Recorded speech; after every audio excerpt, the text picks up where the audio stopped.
In Fallout New Vegas, the courier has access to a multitude of weapons that can be used to destroy your mortal foes. Ranging from, you know what, screw this. You already saw my community post. You know exactly what this is.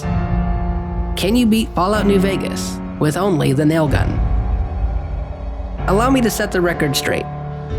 When I had this idea, I was not aware that the nail gun was a Lonesome Road DLC weapon. And as such, when I made my way to H&H building to find the weapon, I was actually quite surprised to find that it was not there. So I looked it up and had to figure it out the hard way. I had always just assumed that the gun was a normal weapon from the vanilla game. But it looks like, as always, I was wrong. But that's not going to stop me this time. No, sir. I had this idea, and I was going to make it happen no matter how hard I had to push it. So for today, let's change the rules a little bit in my favor. And just to be clear, this is not going to be anything like the Imitation Mitten Squad video I did. This one is going to be done my way. Or at least it was supposed to be done my way before my files got corrupted. When I had made my post about how royally screwed I got with this, I had just beaten the game, challenge and all, with only the nail gun legitimately, 100%. I had the money, I had the ammo, I had it all, and the game royally screwed me over because computers are inferior to consoles in terms of gaming, and Fallout New Vegas is proof of that.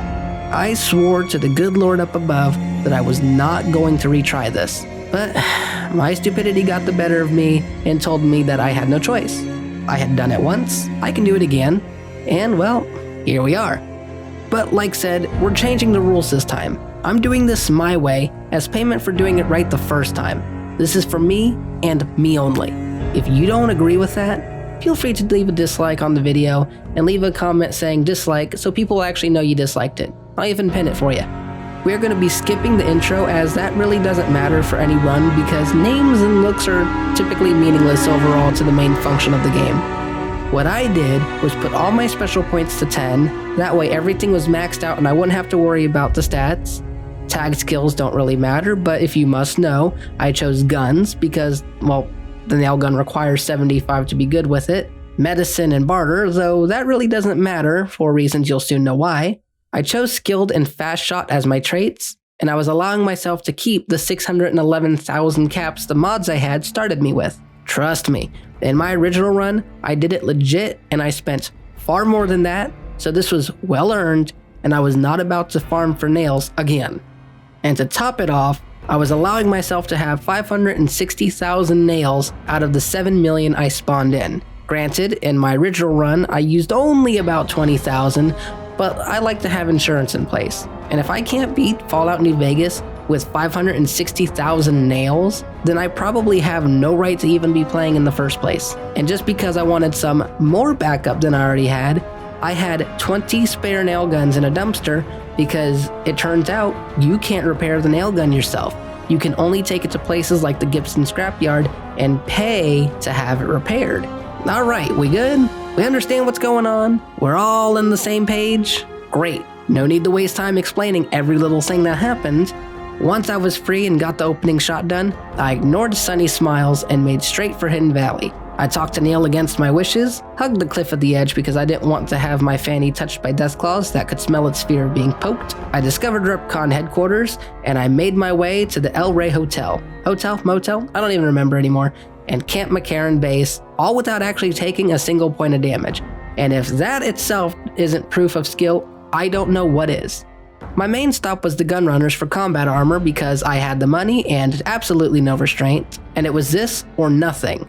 And with my new set of kinda worn but not really old armor, I went to the Mormon fort and tried to get stim packs, which took forever. Like, okay, seriously guys, this took such a long time, and what's worse is that I spent about 30 real-world minutes just standing here looking like a goober, begging for them. It took so freaking long. After getting what I could, I decided to choose violence as waiting so long had drained me of what little patience I had at this point, and I made my way to the casinos to wipe them all out.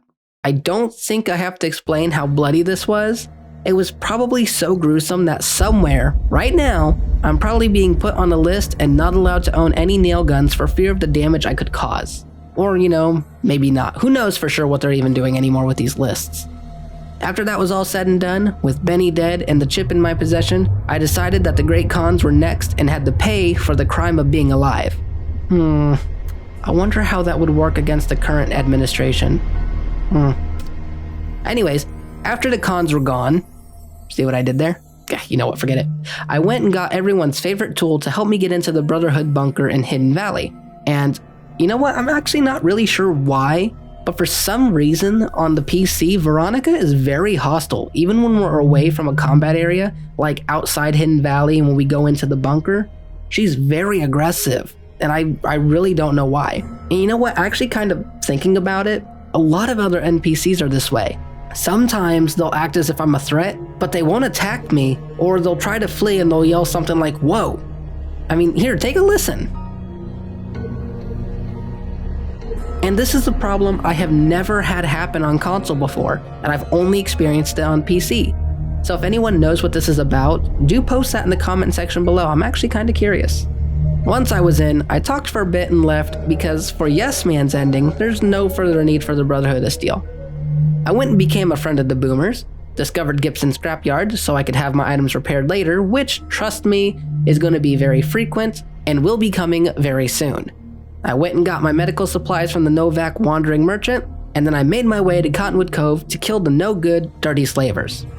After they were all dead, I went to the fort to kill Caesar Salad, entered into the bunker and installed the Mark II upgrade, and went and got the Lucky 38 VIP card from Camp Golf, and then I headed back to disconnect House from the network.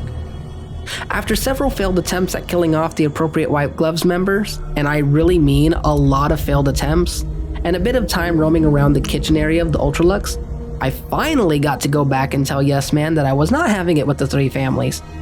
I was okay with the Boomers and the Brotherhood though. Could really use that power armor, guys, just saying. And now, finally, it was time to get the final steps rolling.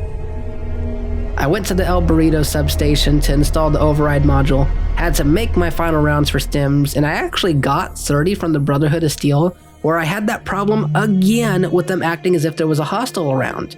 And with that, all of the nonsense was out of the way, and the battle for Hoover Dam began. Again. It began again. This time I did so much better and took a lot less damage than I did last time, though considering last time I did side with the NCR. This time, however, I was siding with Yes Man because it's not only faster, but the robots are faster at killing things, so, win-win. Once I was inside, I knew what I had to do. I had to prioritize killing off the goons because they deal more damage if I allow them to start stacking. It was a hard-fought battle, and I had to dodge more than I have ever dodged in my life, but finally, after much blood was spilt, I'm actually not really sure how much of it was mine, and the legate dead, I only had one foe left to face, General Oliver. We talked, or more accurately, he talked.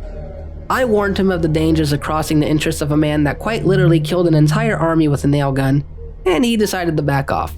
Wise choice, if I might add. I wanted to have him thrown off the dam, but I just could not bring myself to do it. I know you can, I've seen people do it, I just couldn't do it.